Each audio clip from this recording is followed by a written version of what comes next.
Welcome to the Ownership Review, where we do a bunch of maintenance to see what this car is like to live with on a daily basis. Here are the high points of the 2015 Lexus ES300h.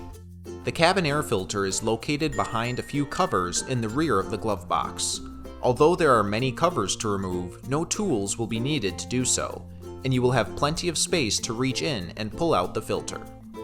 The high beam light is easily accessible by simply reaching behind the bulb housing. No tools, covers, nor parts removals will be required in order to change this bulb. The engine air filter is in the driver's side of the engine bay. The fasteners that secure the housing disengage without the use of tools, allowing you to quickly lift the cover and remove the filter. Not everything is perfect. Here are the pain points. The remainder of the headlights have complicated access.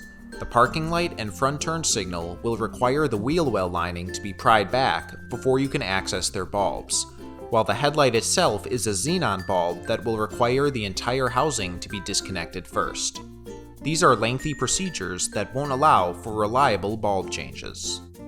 A large portion of trunk lining on the rear of the hatch door must be disconnected and pried down in order to access the reverse light. This will require a rivet popper and may end up being a tedious procedure. The wiper blades must be engaged into their service position before you can remove them from the wiper arms.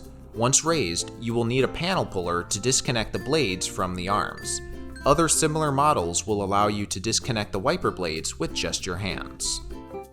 Overall, the 2015 Lexus ES300h is a somewhat easy car to maintain, but it may be better suited for those with prior knowledge of vehicle maintenance.